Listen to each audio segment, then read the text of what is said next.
Good morning, friends. I'm Dewey, and my Tech Talk topic for today is 5G and ASTC 3.0 happenings, December 27th, 2021.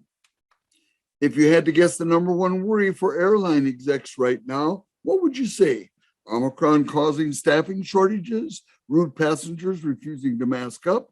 Well, in a story last week at morningbrew.com, what the industry is most concerned about, according to Southwest CEO Gary Kelly, is the arrival of a new 5G wireless service standard from AT&T and Verizon on January 5th, 2022. Kelly argued that this launch will interfere with key cockpit systems and lead to major air disruptions for travelers in the new year. United Airlines CEO Scott Kirby said that the 5G rollout could delay, divert, or cancel perhaps 4% of daily flights. The trade group Airlines for America projected 5G-related delays will cost passengers $1.6 billion annually if 5G is implemented. So why can't 5G and cockpits get along? Well, airline execs say cellular 5G C-band signals could conflict with cockpit systems used to track a plane's altitude and help with landings in bad weather. A dense fog rolling into Chicago's airport, O'Hare Airport, might deem landings unsafe. This could wreak scheduling havoc across U.S. airports. The morningbrew.com article continued saying that in response to these concerns, telecom leaders are playing the world's smallest violin, rather humorous. Wireless companies paid more than $80 billion for the rights to C-band and are not about to let airlines executives ruin their much hyped push into 5G wireless networks, especially when they consider those concerns unfounded. The aviation industry's fear-mongering relies on completely discredited information and deliberate distortions of fact. Nick Ludlam, senior vice president at the wireless trade group Consumer Telecommunications Industry Association, said recently.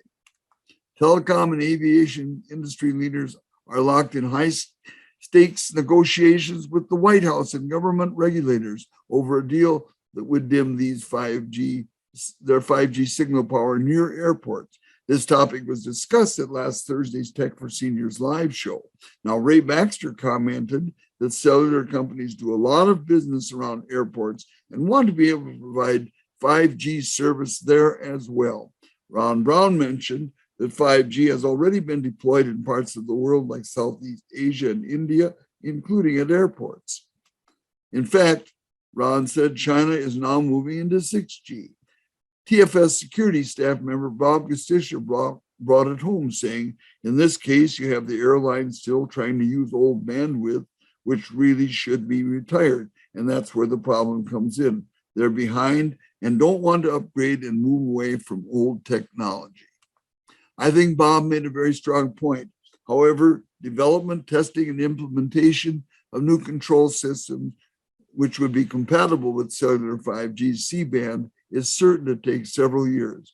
Considering that there are more than 60 airlines, both domestic and international, flying several thousand planes in and out of nearly 6,000 public airports in America, gives a pretty good idea of the scope of the problem. You may expect to hear more about this dilemma in coming weeks for sure. US and Canadian telecom carriers have been hyping 5G for several years, claiming blazingly fast upload and download speeds that could usher in everything from driverless cars to movie downloads in less than a minute. Of course, that clearly hasn't happened for most people. Luckily, in the US, that appears to be changing, according to a story at gizmodo.com last week, revealing that a new report by Ookla placed the US at the very top of the list of 40 countries in terms of 5G availability. By the way, Ookla is the company that offers speedtest.net for free testing of internet speeds. To determine these results, Ookla tested to see what percentage of users with 5G devices spent the majority of their time actually on 5G during the third quarter of 2021. Under that criteria, the US ranked number one with 49.2% availability. But hold on, and don't whip out your red, white, and blue foam finger just yet, because it's not all good news. Though the US ranks first in availability, its actual download speeds were among the worst of early 5G adopter nations, with median 5G download speeds at just 93.73 megabits per second. That's the US. This was far lower than the United Kingdom's 184.2 megabits per second, and way lower than number one South Korea's 492.48 Mbps. Wow. The US placed approximately the same for upload speeds as well. A separate 5G availability analysis from opensignal.com earlier this year determined that T-Mobile testers were connected with 5G just 34.7% of the time. Now that's not great, but it looks phenomenal when compared with AT&T's 5G connection rate at 16.4% and my beloved Verizon's rate of a measly 9.7%. Ooh. One critic termed AT&T and Verizon as fake it until you make it. I think that's humorous. Nevertheless, it needs to be remembered that number one, telecommunication companies in both the US and Canada have spent billions implementing 5G and buying spectrum. And two, predictions are that 5G and more advanced technologies will likely be continuing to roll out for perhaps a decade. Informed smartphone users presently seem pretty laid back about 5G, and few are willing to spend the extra dollars for relatively modest increases in speed. Now, on the other hand, fixed-based 5G, totally different from cellular 5G, it's from and transmitting antennas to homes and businesses, it's another story. I think I just found my topic for next week's Tech Talk. Just wait and see. The popularity of cable and satellite TV has taken the shine off broadcast antenna TV for the past 40 years. ASTC 3.0, also known as Next Gen TV, is broadcast TV with ultra high definition 4K video, HDR, and so forth, lots of other stuff for an amazing picture. And they plan to make antenna TV great again. ATSC stands for the Advanced Television Systems Committee.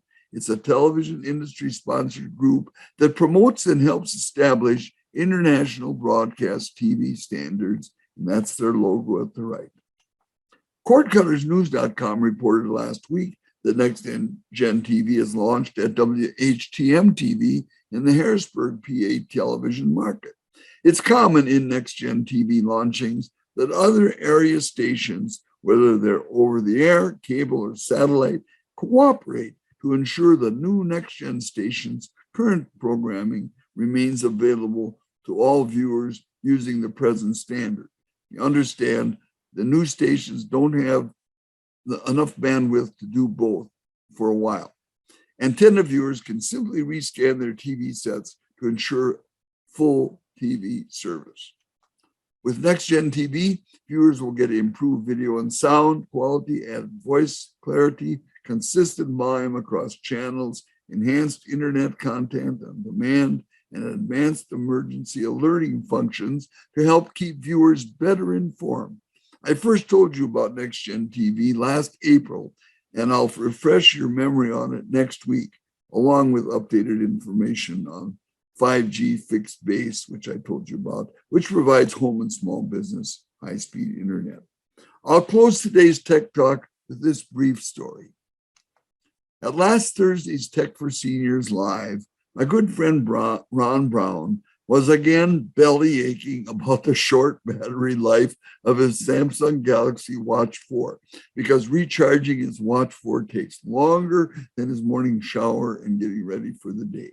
Then he consequently has to go back downstairs later, get his watch, but he sometimes forgets, which inconveniences him and really screws up his busy schedule. For what it's worth, Ron and I both bought our Galaxy Watch 4s when they were introduced early last August. I had the same problem once, so I went to Amazon and spent $13 for a pair of chargers. Later today, I plan to send one of these two chargers to Ron as a gift. It'll probably cost me way more to send it to Canada than the $650 I paid for it. But if it makes Ron's life happier and stops his grousing once and for all about the watch's battery, it'll be worth it. Well, that's my Tech Talk story for today, and I guess I'm stuck with it. Well, stay safe. Have a great day. Happy New Year. And the good Lord willing, we'll see you in 2022.